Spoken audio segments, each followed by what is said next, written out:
أعوذ بالله من الشيطان الرجيم. بسم الله الرحمن الرحيم. اللهم صل على محمد وعلى آل محمد كما صليت على إبراهيم وعلى آل إبراهيم إنك حميد مجيد. اللهم بارك على محمد وعلى آل محمد كما باركت على إبراهيم وعلى آل إبراهيم إنك حميد مجيد.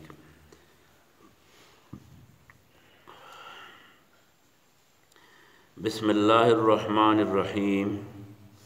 وعن أبي مالك الأشعري قال قال رسول الله صلى الله عليه وآله وسلم: الطهور شطر الإيمان والحمد لله تملأ الميزان وسبحان الله والحمد لله تملأان أو تملأ ما بين السماوات والأرض والصلاة نور والصدقة برهان والصبر ضياء والقرآن حجة لك أو عليك. كل الناس يغدو فبايع نفسه فمعتقها أو موبقها. رواه مسلم. وفي رواية: لا إله إلا الله والله أكبر تملأان ما بين السماء والأرض، أو كما قال عليه الصلاة والسلام. دا کتاب مشکات چې دی د هغې درېیمه حصه د کتاب الایمان او کتاب العلم نه وروسته د کتاب الطهارت په نوم باندې شروع شوه. طهارت معنی ده پاکول، پاکیدل، صفائی یا پاکی. د دې الټه لفظ چې دی نو دا د نجاست او د ګندګۍ په ټکي باندې ایجادېږي. نو که طهارت پیژندل غواړې نو ګندګي وپېژنه، د ګندګۍ مقابل طهارت دی. دا لفظ چې دی د طهارت د دې مصدر طهور او طهور راځي، طهور او طهور. او بعضې خلک یې داسې فرق کوي چې طهور چې په توی باندې پیښ شي نو دا مصدر دی د پاکولو د عمل ته وایي، او چې په توی باندې زور شو نو طهور شي نو بیا د پاکولو کم زغه چې دی دا کم سیس چې دی دغې ته یې وایي، یعنې د اوبو ته یې وایي. بهرحال چې په توی باندې زور شي نو مطلب یې دا شو چې هغه خاوره هم طهور ده په کوم چې خلک تیمم کوي، او هغه اوبه هم طهور دي کوم باندې چې خلک ځان ینځي غسل یا اودس کوي. په اصطلاح د شریعت کې د طهارت معنی ده د ګندګۍ نه ځان پاکول. ګندګي دوه قسمه ده، یو هغه ګندګي ده چې هغه ښکاري سړی محسوسوي، او یو هغه ګندګي ده چې د هغې څه جسم یا شکل یا رنګ نشته. نو چې کومه جسم یا شکل یا رنګ یې نو هغه موږ غول میتیا د غوشان دی ته وایو، او چې نه یي هغه دې ته وایي چې سړی په ظاهر باندې خو ځان ډېر اینځلی دی خو په حقیقت کې مثلا اودس د سړي نشته یا پې غسل لازم شوی دی، موږ ورته ګورو نو ښکاره خو پته شی نه ښکاري. یا دا چې سړی مسلمان نه دی، کافر دی، نو که ځان یې ډېر مینځلی دی نو خو ښکاري ورباندې نه. د دواړه قسمه د دې دواړه قسمه ګندګو نه ځان صفا کولو ته دې ته طهارت ورته وایي. په دې وجه باندې په دې حصه د کتاب الطهارت کې هغه احادیث د کتاب والا را جمع کړي دي کوم احادیث چې د هغې مسایلو سره او د هغې احکامو سره متعلق دي، کوم احکام یا کوم مسایل چې د بدن د پاکۍ سره تعلق ساتي. بظاهر بدن چې پاکیږي نو هغه په دوو څیزونو پاکیږي. یو ته موږ وایو اودس کول. اودس په هغه ټیم کې په سړي لازم کیږي چې د سړي ښه پاک بدن دی، خو یا ته تشې میچازې وکړي یا ډکه میچازې وکړي یا د دې په دې لارو باندې داسې څیز وځي د تشو میچازو یا د ډکو میچازو چې هغه عام طور د وتو د پاره نه دي، مثلا هوا وځي د بدن نه یا داسې تشمیچادو په دې باندې بل څه وځي. نو په داسې صورت کې سړی اودس ضرورت ورته راشي. یا د امام اعظم ابو حنیفه رحمت الله علیه په نسبت باندې د بدن نه داسې یینه وځي چې هغه د خپل ځای نه حرکت وکړي، په داسې حالاتو کې دې ټولو ته په دې حالاتو کې اودس کول لازمي. نو د پاکۍ دپاره دوه طریقې دي، یو اودس دی. خو کله کله داسې سړی ګنده شي، داسې سړی ناپاک شي چې هغه یوازې په اودس نه پاکېږي. د اودس د پاکولو دپاره خو څلور ټکي دي: مخ ووینځه، د څنګلو پورې مټې ووینځه، په سر مسح وکړه او خپې ووینځه. بس دا چې دې وکړه دا اودس وشو، په دې باندې بدن پاک شو. او نور د دې سنن او مستحبات دي، هغه چې د یاد ویمه دې وکړي. نو هغه مثلا لاسونه په اول کینځل، بسم الله کول، مسواک کول، غړغړې کول، سپېږمو ته اوبه اچول، ږیره کې خلال کول، ګوتو کې خلال کول، هر اندام درې ځل انځل، نیت کول، ترتیب خیال ساتل، دغه شانې په ټول سر باندې مسح کول، پرلپسې خپل اندامونه انځل، د سر د اوبو سره په غوږونو باندې مسح کول. دا ټول دا هغه کارونه دي چې زمونږ سنن ورته وایو. یا دا چې د ښی طرف نه شروع کول، مثلا ښی لاس اول انځل، ښی خوا اول انځل، مګل د خپو لاسو چې اوبه پې واچې دا مګل. دغه شانې د اودس د مونځ د ټیم نه مخکې اودس کول، دې ټولو کارونو ته مستحب اعمال ورته وایي. نو دا هغه کارونه دي چې په دې باندې بدن پاکېږي په اودس باندې. خو کله کله په اودس باندې سړی نه پاکېږي، د هغې دپاره د غسل ضرورت وي. مثلا په هغې کې یو زنانه ده، د هغې بچي پیدا شي، موږ ورته څلوېښتي وایو. نو دې څلوېښتۍ سره په دې زنانه باندې تکلیف داسي چې د هغې اودس هغه په هغه انداز باندې خپل نشي ساتلی. نو په دې وجه باندې چې تر څو د هغې د اودس د ساتلو مکمل صلاحیت بحال شوی نه وي، د هغې پورې هغې ته اودس کول، مونځ کول، تلاوت کول، دا د هغې دپاره بند دي. نو په دغې حالاتو کې په اودس نه په غسل هم سړی نه پاکېږي. دویم هغه حالت دی چې کله یو زنانه وي او هغه زنانه هره میاشت د خپل ماهواري بیمارۍ په وجه باندې بیماره وي، حیض ورته وایي. هغې دوران کې الله تعالی هغې ته مونځ معاف کړی، مونځ کولی نه شي. خو دا د هغې ورځې پورې په کومه ورځ باندې په کوم ټیم باندې چې د هغې د اودس کولو صلاحیت بحال شي، یعنی هغه بیماری ختمه شي د کومې بیمارۍ په وجه چې هغې ته معافي ده، نو په هغې دوران کې بیا د مونځ د معاف کولو په ځای باندې په هغې باندې دې دواړو وختونو کې د هم په اودس باندې سړی په دې کې نه پاکېږي. دغه شانې سړی دی د هغه د تشو متیازو په ځای باندې د متیازو په ځای باندې ټینګې اوبه وځي، خوا که هغه په اودې باندې په خوب کې او که هغه په یخه باندې د باهم ملاب په وجه باندې نتیجې کې، یا د ملاب نه بغیر هم تشو متیازو په ځای باندې دغه شانې ټینګې اوبه وځي. نو په دې حالتونو کې یا یو سړی کافر دی او هغه مسلمان شي، نو په داسې حالاتو کې په اودس باندې بیا سړی نه پاکېږي، بیا به غسل کوي، بیا به مکمل لامبي. او د نبی مهربان محمد رسول الله صلی الله علیه وسلم بیبي هغې د غسل طریقه په بخاري شریف کې په حدیثو په کتابونو کې د غسل طریقه په تفصیل سره ښودلې ده چې رسول الله صلی الله علیه وسلم به غسل کاوه، موږ به غسل کاوه. نو موږ چې رسول الله صلی الله علیه وسلم ما ولیدو نو هغه داسې کول، اول به اودس وکړو، په لوړ ځای باندې به پټ منا کېناستو، ځان به مکمل نه لغړاو، ما پټ به کېناستو، اوبو باندې به اول اودس وکړو، خولې ته به اوبه واچېدې نو ښه بالغه پیهې، هغې کې به یې ښه پوره خواري کوله چې د بدن د اوبه اخري حد ته ورسي، سپېږمو ته به یې اوبه واچېلې، دغه شان پوره اودس به یې مکمل کړو.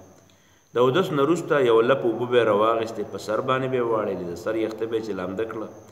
بیا به یې دغه شانې په ولو باندې او داسې به ښکته دا ټول بدن به یې لوند کړو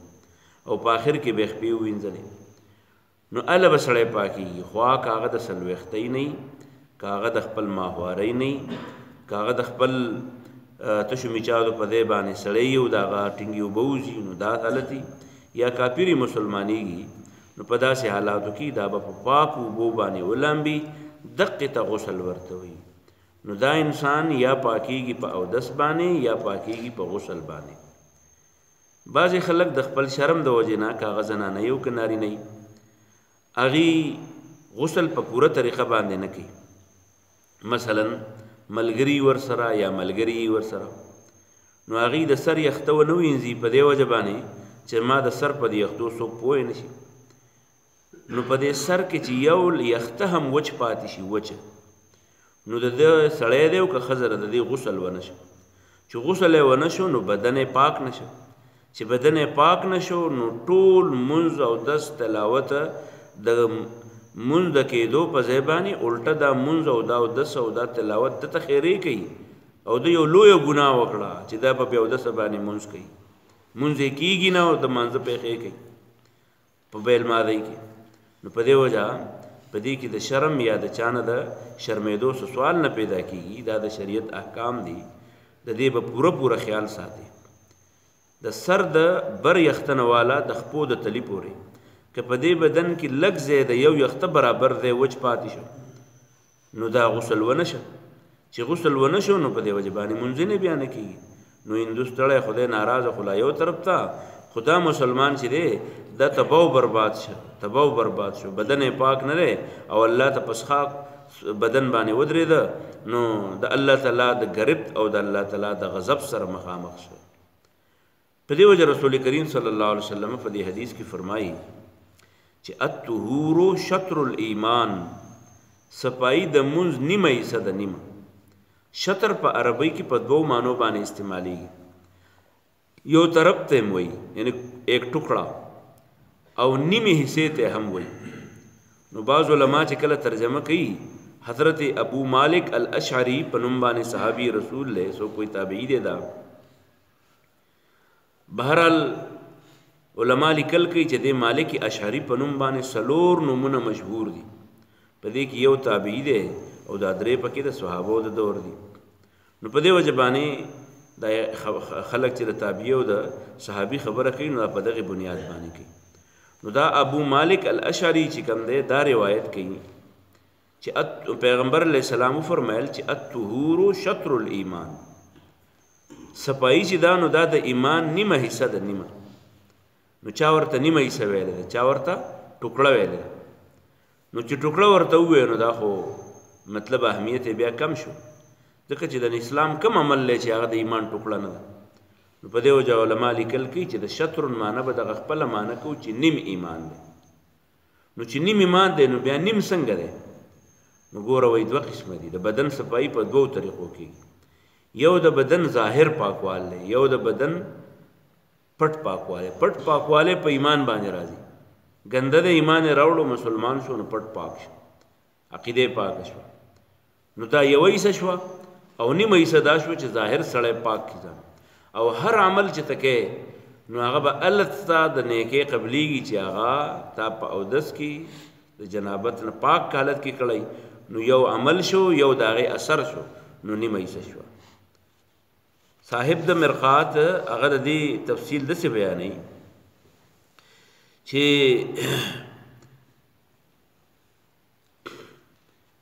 اودس داسې عمل دی چې رسول الله صلی الله علیه وسلم فرمایي چې یو سړی اودس وکړي او د جومات ته روان شي نو د په دې هر قدم باندې چې کله د یو قدم ږدي نو یوه ورته نیکي میلاویږي او یوه ته ګناه معاف کېږي. نو ګوره دا عمل د ګناه د معاف کېدو سبب هم وګرځېدو او د نیکۍ د ګټلو سبب هم وګرځېدو. نو نیم عمل شو،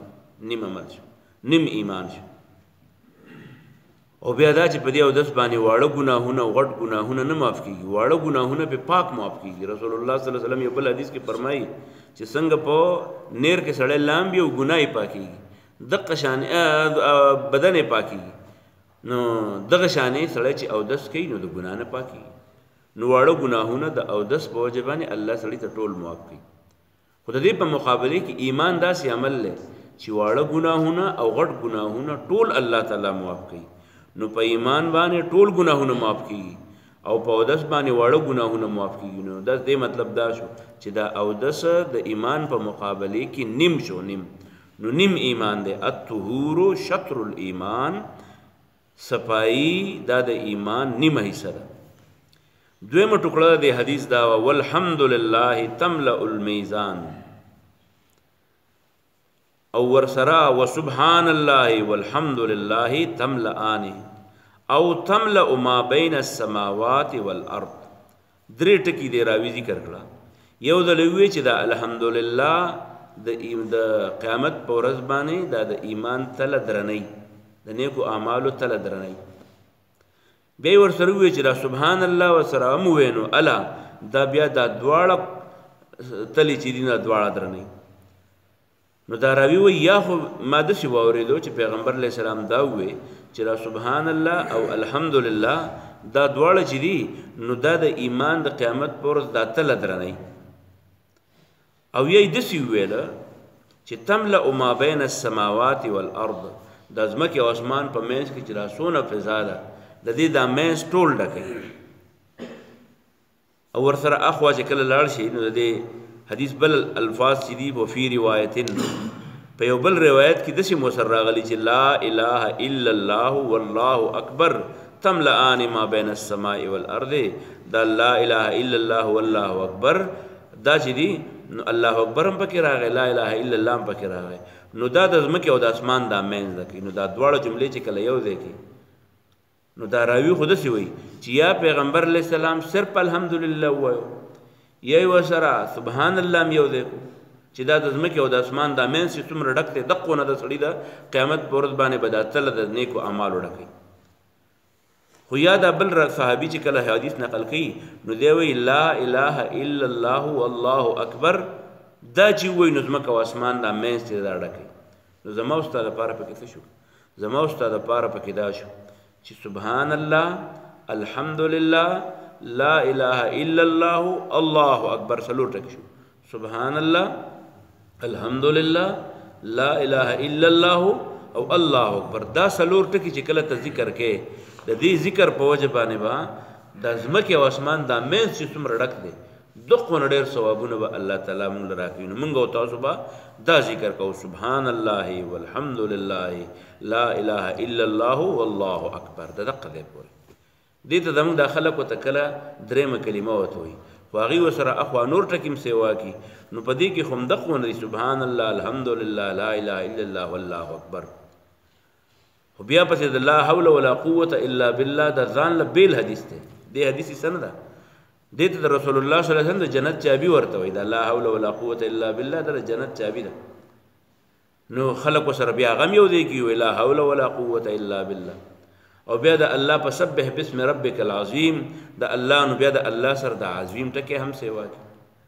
نو دا حدیث یا دا درېیمه کلمه چې موږ یادو نو دا یو ذکر نه دی دا د مختلفو احادیثو بیل بیل ذکرونه خلک را جمع کی نو په یو ځای باندې ووایي نو که په دې بنیاد یې وې نو دا بیا سنت شو درې څلور اذکار شو او که په دې بنیاد یې وې چې یاره بس دا کلمه ده نو بیا ګورئ دا د ثواب په ځای باندې د وبال سبب ګرځېږي نو دا درې واړه الفاظ چې دي سبحان الله والحمد لله لا اله الا الله والله اکبر د دې ډېر زیات ذکر کوئ او لا حول ولا قوة الا بالله د دې سره د جنت چابي ده نو دا چې سړی اسې ناسي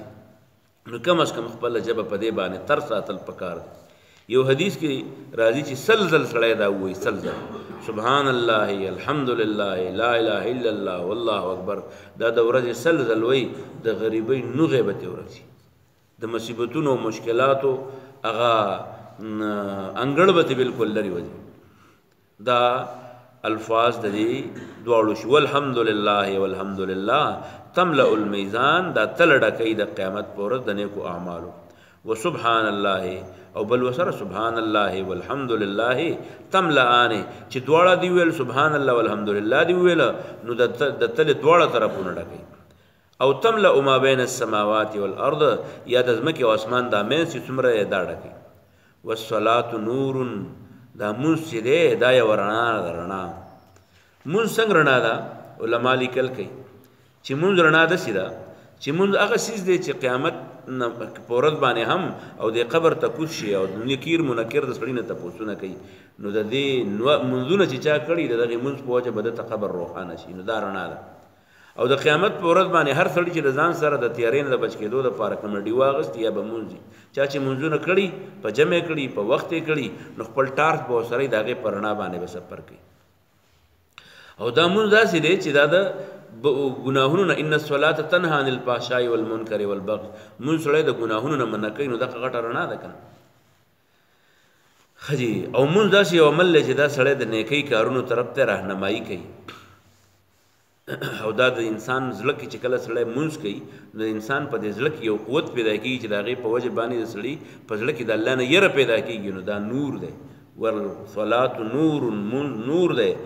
او پیغمبر علیه السلام بل حدیث کې وایي زما زړه قرة عیني فی الصلاة زما سترګې په مونځ یخېږي چې مونځ وکړم سترګې مې خوشحاله او چې مونځ نه یې کړی سړي نو بیا بالکل ټینشن کې مبتلا او بیا بل ټکی ووایو والصدقة برهان صدقه د سړي دلیل دی ګواه دی علما وایي څنګه دلیل دی څه مطلب دی مختلف توجیحات خلک بیانوي یو توجیه دا ده چې د قیامت په ورځ الله تعالی د انسان نه تپوس کوي مال دې چېرته لګولی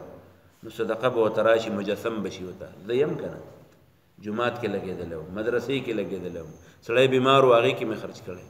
ملګری مې مهاجتمن و هغه له مې ورکړی دغه دي که نه نو دا صدقات چې دي دا به د سړي د قیامت په ورځ ګواهي کوي په مال په ګټې او د مال په صحیح طریقې په خرچ باندې نو دا صدقه دا برهان دی صدقه برهان او والصبر ضیاء صبر چې دی نو دا د سړي دپاره رڼا ده صبر څه ته وایي د صبر ترجمې خلکو مختلفې کړي چا ته روژه اغوستې ده چا ته جهاد اغوستی دی چا ته چې کوم دی نو خدمت اغوستی دی خو عام طور صبر په درې معنو باندې استعمالیږي د ګناه نه بچ کېدل دې ته هم صبر وایي په نیکۍ ټینګ پاتې کېدل دې ته هم صبر وایي د هر مشکل برداشت کول دې ته هم صبر وایي نو والصبر ضیاء صبر رڼا ده یعنی د مشکلاتو په دې لار باندې د تلو دپاره راهنما دی والصبر قرآن کې الله تبارک وتعالی فرمایي واستعینوا بالصبر والصلاة د الله نه مدد وغواړئ په صبر سره صبر کوئ په خپله باندې به الله تبارک وتعالی چې دی نو ستاسو سره مدد شامل کړي بالصبر والیقین تنال الامامة فی الدین امام علوسی رحمت الله علیه وایي چې په صبر په مضبوط یقین باندې د انسان ته چې دی په دین کې مشري میلاویږي علامه اقبال وایي یقین محکم عمل فهم محبت فاتح علم جہاد زندگانی میں ہے یہ مردوں کی شمشیر ورپسې لفظ چې دی نو هغه دی والقرآن حجة لک او علیک قرآن به یا ستا د پاره دلیل شي د قیامت په ورځ یا به په تا باندې دلیل شي ستا د پاره به څنګه دلیل شي د الله مخې له چې ته ورشي او تا په قرآن باندې موت عمل کړی او قرآن هم ځان لم زده کړی او نورو خلکو ته هم ښودلی د قرآن خدمت هم کړی د قرآن حلقې هم قایم کړي نو قرآن به زمونږ دپاره لګیا شي یا الله دا سړی ښه سړی دی تلاوت به کوو درس به کوو خلک به پوهه کول ستا احکام به خلکو ته بیانول ده به په دې احکامو باندې به دا عمل کوو نو دا به ستا دپاره ګواهي شروع کړي حدیث کې راځي رسول الله صلی الله علیه وسلم فرمایي الصیام والقرآن یشفعان للعبد یوم القیامه روژه او قرآن به د قیامت په ورځ د سړي سپارش کوي نو دا قرآن چې دی نو دا به حجت لک شي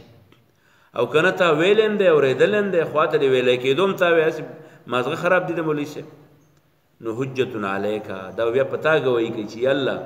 درس کېدو خو دی نه کېناستو درس کېدو خو ده به نه اورېدو خلکو به ورته وایو خو ده به چې کوم دی نو ذهن ته نه کوزاو ذهن کې پې ښه پوهېدو خو عمل یې پې نه کوو نو حجت علیکا دا په تا باندې بیا ګواهي هم کوي نو القرآن حجت لک او علیکا قرآن به یا ستا خلاف دلیل پیش کوي یا به ستا دپاره دلیل پیش کوي نو کل الناس یغدو پیغمبر علیه السلام فرمایي په هر سړي سهار کېږي او ماښام کېږي خو دا د انسان خوښه ده چې سهار دی ځان په څه خرڅوي په بایع نفسه دی ځان خرڅوي په خپل ځان خرڅوي اوس څه شی نو بعضې انسانان څنګه په معتقها ځان آزاد کړي د الله په حکمونو کې ورځ تېره کړي ماښام شي پې بیا وده شي او موبقها یا شر واخلي ګناه والي ټوله ورځ لګي د ګناه په کارونو کې اړمي نو موبقها خپل ځان هلاک کړي نو په بایع کل الناس یغدو هر سړی چې دی نو هغه سحر کوي ماښام کوي په بایع نفسه یا خو ځان خرڅ کي په معتقها نو ځان آزاد کي د ګناهونو نه او د الله تعالی د عذابونو او موبقها یا ځان هلاک کی رواه مسلم دا حدیث په دې الفاظ باندې صحیح مسلم نقل کړي وفي روایت لا اله الا الله والله اکبر تملأان ما بين السماء والارض او په بل حدیث کې لا اله الا الله والله اکبر تملأان دا دواړه تل ډکې ما بین السماء والارض دا دواړه چې دي دا تل ډکې دا هغه دا ډکې هغه چې اسمان او ځمکې پر منځ کې دي دیوی دا حدیث میں نه دی لیدلی هذه الروایت فی الصحیحین په صحیح بخاری او صحیح مسلم کې ولا فی کتاب الحمیدی او نه په کتاب حمیدی کې ولا فی الجامع او نه په جامع صغیر کې ولکن ذکرها الدارمی خدا حدیث نقل کړی دارمی بدل سبحان الله والحمد لله دا لا اله الا الله والله اکبر تملأان ما بین السماء والارض دا الفاظ چې دي وې دا سنن دارمی چې دی نو هغه نقل کړی دي لہذا یو حدیث د سنن دارمی د لا اله الا الله والله اکبر او بل د صحیح مسلم سبحان الله والحمد لله د دواړه سره جمع کی نو زمونږ د پاره د یادولو د الفاظ چې سبحان الله والحمد لله ولا اله الا الله والله اکبر او بیا لا حول ولا قوه الا بالله وسره نو دا بیا بیل ذکر دی په یو ځای باندې به ذکر شي الله دې موږ له دې ذکر کولو توفیق راکړي او الله دې د قران او د حدیث صحیح ذکر بیا په هغه باندې د عمل توفیق موږ ټول راکړي اللهم ربنا اتنا في الدنيا حسنه وفي الآخرة حسنة وقنا عذاب النار